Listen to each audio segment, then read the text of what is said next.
Hello friends, I am Nikhil sir and today we are going to learn evidence of evolution. In the last lecture we already seen that how evolution create, how earth is created, how organisms are going to exist, how first animal are going to form. ये सब हमने last lecture में देखा था. Now we are going to see a new topic, very interesting topic is that evidence of evolution. Various evidence are there. There are 6 evidence and now we are going to study the step by step. First evidence is morphological evidence. Next is anatomical evidence. Third is vestigial evidence. Fourth is paleontological evidence. And fifth one is kinetic links. And sixth one is embryological evidence. These 6 evidence are very important and basic. Give evidences of evolution. Evolution हुआ कैसे? Evolution झालं कसं काय हे आपल्या याच्यामध्ये study करायचं. So morphological evidence मतलब क्या? Pictures. Observe some pictures here. These are the pictures of animals and these are examples pictures of some plants. Which similarities you can observe in those pictures? Yes, of course, they have similar in their structures like eye structures, nostrils, year pin, सबको कान है, आंखें, एक specific facial expression है, कुछ structure है यहाँ पे. ऐसे किसी को नहीं 2 आंखें, 2 ही कान है, मुंह है. लाइक फिजिकल अपीयरेंस जिस तरह से हम दिख रहा है दे रहा है सभी का सेम ही होता है. सेम वे में प्लांट्स का देख सकते हैं हम. Here is some they have leaf, fruits, stem, branches. Same appearance in leaf margin, leaf venation, leaf petioles. It means observing such an example, we indicate that it state that कि similar those group. ये सभी example एक दूसरे को similar है. Both plant के लिए हम देख सकते हैं these plants also similar to each other. This is show that their origin must be same.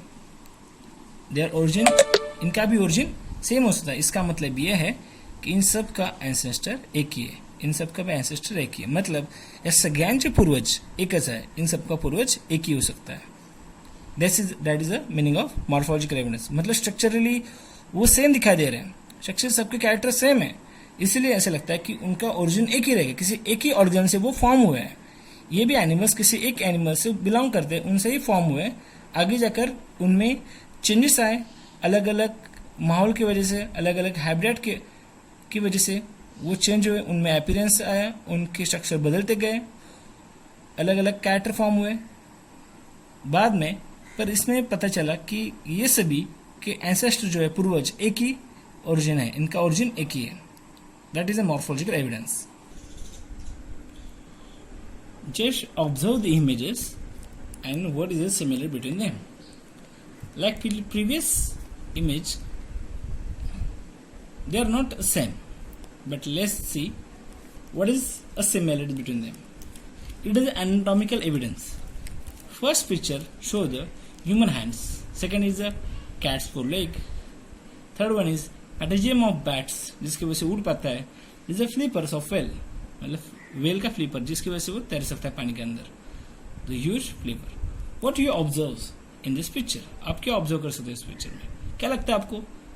Anatomical evidence हमें क्या बताता है? After observing this picture there doesn't seem any superficial similarity. ऊपर से तो कोई सुपरफिशियल सिमिलरिटी दिखते नहीं, क्योंकि हर एक जो कैरेक्टर है, हर एक जो ऑर्गन है वो अलग अलग तरीके से काम करता है. सभी ऑर्गेनिज्म में, ह्यूमन में ये कोई चीज उठाने का काम करता है, तो कैट्स फोरलेग उसे दौड़ने का काम कराती है. पेंडुलम से हवा में उड़ने के लिए काम करता है, तो फ्लिपर इसे तैरने के लिए हेल्प करती है. Similarly use of each two structure is different in respect to animals, but similarity in the structure of the bone and the bone structure of the organ. ये बोन और बोन स्ट्रक्चर के जो character है आप यहाँ पे देख सकते हो. दिस बोन, यहाँ पे ये बोन की अटैचमेंट, ये बोन की अटैचमेंट, ये बोन की attachment are similar, and bones and joints of the organ of each those organism are similar. So this similarity indicate, ये similarity में क्या indicate कराती है? This similarity indicate that those animals में have common ancestor. इन सबका भी ancestor कौन हो सकता है? कॉमन हो सकता है। मतलब ये सभी ऑर्गेनिज्म एक ही ओरिजिन से आए हैं। That's it, that's the anatomical evidence. Now third evidence is vestigial organs. Vestigial organs मतलब क्या होता है और कैसे होता है? So let's see the first example. So आपको पूरा आइडिया आ जाएगा कि वेस्टिजियल ऑर्गन क्या होता है। It is a appendix, vermiform appendix, अपने लार्ज इंटेस्टाइन में होता है। Then it is a coccyx, tail bone, ये होता है अपने बैकबोन का एंड जहाँ पे हम बैठ पाते हैं आराम से। उसके बाद there is a wisdom of teeth, Marathi में उसे अक्कल दाढ़ा बोलते हैं। यहाँ पे है ईयर पिना। ये सभी ऑर्गन जो दिख रहा है हमें, ये सब क्या है? वेस्टिजियल ऑर्गन है। वेस्टिजियल मतलब क्या होता है? वेस्ट। जो चीज हमें काम नहीं आती, यूजेस होती है, उसे हम वेस्ट कहते हैं।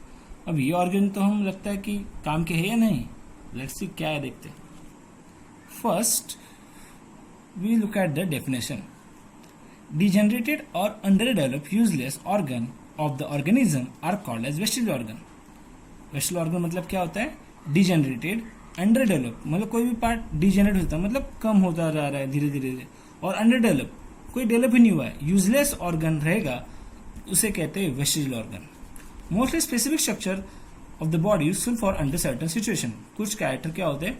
सर्टन सिचुएशन में हेल्प करते हैं। लाइक जो तितली के पंख होते हैं, चिड़िया के पंख होते हैं, उसे उड़ने के लिए हेल्प करते हैं। जो घोड़े का पैर है उसे तेज दौड़ने के लिए हेल्प करता है। But some same structure under different situation, पर वही स्ट्रक्चर उसे डिफरेंट सिचुएशन में यूजलेस होता है। जो तेज दौड़ने वाले पैर है वो पानी में तोड़ने के लिए काम नहीं आ सकते। जिस तेजी से हाथ से काम करता है इंसान, वही हाथ उसे पानी में तैरने के लिए हेल्प नहीं कर सकते। इवन दे आर हार्मफुल, कभी कभी वो हार्मफुल भी हो सकते हैं। Such a structure begins to degenerate under such a situation. अगर वही ऑर्गन किसी सिचुएशन में उसे यूजलेस या डिजेनरेट होता रहता है, मतलब कोई ऑर्गन यूज में नहीं आ रहा है, डिजेनरेटेड है, तो वो ऑर्गन धीरे धीरे डिजेनरेट होकर सच ए सिचुएशन में वो धीरे धीरे मिट जाता है। So such a structure begin to degenerate under such a situation as per the principle of natural selection. हमें पता है नेचुरल सिलेक्शन में क्या होता है, क्योंकि नए हालातों में, नए क्लाइंट में उसे अपने आप को सर्वाइव करने के लिए सब चेंजेस लाना जरूरी होता है। So it takes thousands of year to disappear. उसे हजारों साल लग सकते हैं, क्योंकि चेंजेस तो एक दिन में आते नहीं है, और हमें पता है this changes it takes place thousands of years. Let's see the example of appendix. जिस तरह से हमने कहा ear pinna, tail bone, coccyx, wisdom of teeth, body hairs in present in human body, these are vestigial organ. So sometimes such an organ though non-function in certain organism, कुछ क्या होते हैं non function होते हैं। It may be function of other organism. जो चीज़ हमें non function है वही चीज़ अदर ऑर्गेनिज्म में फंक्शन हो सकती है। It is not vestigial to other animal. वो किसी और ऑर्गेनिज्म के लिए वेस्टिजियल नहीं हो सकती। इसका एग्जाम्पल है, बेस्ट एग्जाम्पल अपेंडिक्स। अपेंडिक्स हमारे बॉडी में भी है। कोई लोग बहुत बार बोलते हैं कि अपेंडिक्स हुआ है। अपेंडिक्स हुआ नहीं, एक्चुअली हर की बॉडी में प्रेजेंट होता है, इसीलिए अपेंडिक्स। बहुत एसिडिटी या बेटाइम खाना खाना या बहुत से रीजन से क्या होता है, यहाँ पे आपके अपेंडिक्स को सूजन आ जाती है, this going to swollen. Then ये कभी कभी फूटने के भी अंदाजा होता है कि वो फूट सकता है। So we will say that कि लार्ज इंटेस्टाइन में होने वाले ये अपेंडिक्स कभी कभी हमारे लिए डेंजर हो सकता है, हमारे लिए खतरा बन सकता है, बट इसका हमें कोई यूज नहीं है। बट यही अपेंडिक्स लाइक कुछ रूमिनेंट एनिमल्स होता है, लाइक काउ, जो बार बार खाना पेट से निकाल के चबाते रहते हैं। सो उनके लिए ये अपेंडिक्स हेल्पफुल ठहरता है, क्योंकि इससे निकलने वाला जो स्राव होता है, जो एंजाइम होता है, जो सेलुलोज मतलब जो घास फूस खाते हैं, उनको खाना चबाने के लिए, हजम करने के लिए हेल्पफुल होता है। That is why appendix is useful in a ruminant animal like cows, buffaloes, उनके लिए बहुत हेल्पफुल होता है, but in human being it is useless. Then same wisdom of teeth, अक्कल दाढ़ा, ईयर मसल्स, ये ईयर पिना है, ये हमारे वेस्टिजियल ऑर्गन है, लाइक टेल बोन, ये भी हमारे लिए वेस्टिजियल ऑर्गन की तरह काम करता है। This is also example of, ये सभी कैरेक्टर हम देख सकते हैं, ये सभी में प्रेजेंट होते हैं. That is wise it is evidence of vestibular organ. Now next one is palaeontological evidence. Palaeontological evidence मतलब पुरातत्व विभाग, जहाँ पे उत्खनन करके बहुत सारे जो फॉसिल्स हम देखते हैं जमीन के अंदर होते हैं, अर्थ क्रस्ट के अंदर होते हैं, उसे निकाला जाता है, उसके ऊपर रिसर्च की जाती है, उसे होते हैं पैलेंटोलॉजिकल एविडेंस. सो आपको बहुत सारे क्वेश्चन आते होंगे. पहला प्रश्न ये पड़ता है कि which organism existed on millions of year ago. सबसे पहला एनिमल कौन सा होगा, ये हमें सवाल आता है. उसके बाद how can we tell us this, हम ये कैसे कह सकते हैं, कौन से प्रूफ है हमारे पास कि ये सबसे पुराना ऑर्गेनिज्म है, ये सबसे पुराना एनिमल, ये फर्स्ट एनिमल है, कि ये पीरियड इतना पुराना है. सो कैसे कह सकते हैं. हमने बहुत सारे टीवी सीरियल में देखा होगा कि ये लाश कितनी दिन पुरानी है, कि ये डेड बॉडी इतने साल पुरानी है. कैसे देख सकते हैं, बिकॉज आपने देखा होगा कि उसमें डीएनए टेस्ट की जाती है, उसमें बहुत सारे टेस्ट किए जाते हैं. आपने ये सब टेस्ट के बारे में सुना होगा.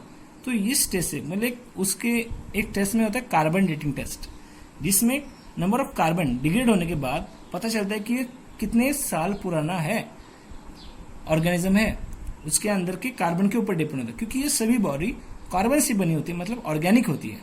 सो ये सब क्वेश्चन हमें आते हैं कि किस तरह से ये कैलकुलेट किया जाता है, and we on which base it can be measure, इस कौन से बेसिस पे उसे मेजर किया जाता है. Let's see palaeontological evidences in detail. So this all secrets and answers has been hidden under the earth. ये सभी आंसर कहाँ पे है, अर्थ के अंदर है. So large number of organism हमें पता है कि get buried under the disaster like flood, earthquake, volcano. बहुत से डिजास्टर की वजह से वो जमीन के अंदर ब्यूरिड हो गया. So remnant and impression of such organism remain preserve underground. उनके रिमेनेंट, उनके इम्प्रेशन अंडरग्राउंड फिक्स हो गए, उन्हें कहते हैं फॉसिल कहते हैं. आपको 1 मार्क के लिए क्वेश्चन आता है, what is a fossils, then you have to write remnant and impression of such organism remain preserve underground. This is called the fossils. And such a study of fossils is important aspect to study of evolution. और ये fossils की study, क्योंकि fossils is one of the proof, ये एक proof होता है evolution का. That is why paleontological evidence में fossils एक important role अदा करता है. So आप देख सकते हो कि animal कैसे form हुए. I will show you one chart that will help you to understand कि पहले सबसे animal कौन सा आया. This is the structure of ground level of fossils. आप देख सकते हो दिस इज अ ईरा, ये समय है, उस टाइम है. कौन से टाइम में कौन से ये लेयर है, ये लेयर अर्थ क्रस्ट है. आप देख सकते हो at the base, at the time of Paleozoic era, मतलब बहुत समय पहले की बात है, और 300 बिलियन ईयर अगो जब लिविंग थिंग फॉर्म हो रहे थे, उस टाइम में सबसे पहले वो ब्यूरिड हो गए अंडरग्राउंड. उस समय इनवर्टिब्रेट्स थे like snail and starfish. After that they are going to develop. उसके बाद जो भी डेवलप हुए उसके ऊपर उनके फॉसिल्स फाउंड हुए, कि वही रीजन था. बहुत सारे ये ऐसे इस तरह से लेयर में क्यों हुए, क्योंकि जो डिजास्टर थे उनमें वही चीजें होती रही. After disaster they found an layer, एक लेयर में फाउंड होते गए. After that some reptiles and amphibians are found in second layer. You can see that the alligator and frogs are there. In all are three invertebrates and some reptiles amphibian species are formed in Paleozoic era. And next, in Mesozoic era, some snakes and dinosaur-like animals are formed. After that, evolution takes up, and some aves, birds, and mammals are formed in Cenozoic era. This is the whole structure of ground level for fossils.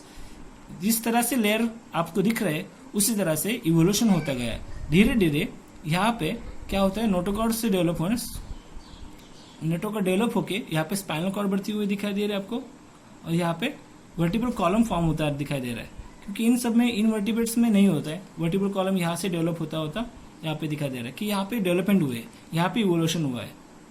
That's a fossils of present in the ground, and this layer show you a exact evolution in paleontological evidence. Next topic, next evidence is that connecting links. You can see the pictures is a duckbill platypus. Observe from this picture, it's a lungfish and that's a peripatus. ये एक insect है जो कि इन सारे पैरों से चलता है. ये फिश है, लंग फिश, आपको नाम से पता चलता होगा, इसके लंग से रेस्पिरेशन करता है, that is lung fish. And से डक बिल प्लेटिपस, ये डक जैसी उसको चोच है, रबर बीक है, और एट द सेम टाइम ये एक मैमल भी है। डक तो अंडी देता है, पता है हमें, पर ये मैमल की तरह बिहेव करता है। सो ये सभी कैरेक्टर हमें कनेक्टिव लिंक में स्टडी करने वाले हैं। So what is connective link first, let's see. Some plants and animals show some morphological character by which they can be related to two different groups. Hence they are called connecting links. मतलब कोई कुछ plants और कुछ animals morphological character में same होने के कारण they going to relate, एक दूसरे को रिलेट करते हैं, कुछ कैरेक्टर में बहुत सिमिलर होते हैं, इसलिए उन्हें कनेक्टिंग लिंक कहा जाता है। हम इसे एग्जाम्पल के तौर पर देख सकते हैं, लाइक पेरिपेटस। पेरिपेटस जिस तरह से हम एग्जाम्पल में देखा हमने, this is a peripatus, this looking like annelid, एक इंसेक्ट की तरह है। आप देख सकते हो उसके बॉडी के ऊपर क्यूटिकल है, ज़्यादा डिटेल हमने टेक्स्ट बुक नहीं दिया है, पर हम देख सकते हैं दिस इज अ क्यूटिकल। और ये पैर पे चलने वाला एक कीड़ा है। उसके अंदर जो कैरेक्टर होती है, वो उनकी बॉडी जो होती है सेगमेंटेड होती है। The character like segmented body, thin cuticle, उसके ऊपर जो कवर होता है वो क्यूटिकल बहुत थिन होता है, पतला होता है, और जो उसके पैर जो होते हैं उसे पैरापोडिया कहते हैं। The parapodia like organ are present. और जो ये सभी कैरेक्टर किसके, एनलिडा के कैरेक्टर है, मतलब जो एनलिडा फैमिली है उसके अंदर एक कैरेक्टर है जिसके अंदर पैरापोडिया होते हैं, उनकी बॉडी सेगमेंटेड होती है। पर सिमिलरली वही कैरेक्टर कुछ और कैरेक्टर जो होते हैं उनको ट्रकियल रेस्पिरेशन, मतलब वो ट्रकिया की हेल्प से जो रेस्पिरेशन के लिए हेल्प करती है उसके साथ रेस्पिरेशन करता है। एंड ओपन सर्कुलर सिस्टम उसके बॉडी में प्रेजेंट होता है, जो कैरेक्टर है आर्थ्रोपोडास के। हमें पता है आर्थ्रोपोडास क्या होता है, जो जॉइंटेड अपेंडेजेस, उनकी बॉडी जॉइंटेड लेग्स उनके अंदर प्रेजेंट, उसे आर्थ्रोपोडास कहते हैं। मतलब दो सिमिलर जो डिसिमिलर फैमिलीज है, एक होता है आर्थ्रोपोडास, एक होता है एनलिडा, दोनों को फैमिली को बिलोंग करता है, इसलिए that indicate that the peripatus is connected link between annelida and arthropoda. Annelida and arthropoda ये दोनों कैरेक्टर को ये पेरिपेटस लिंक करता है। It is why it is a connected link between the arthropoda and annelida. समझ में? It's very important, it's very easy. Example,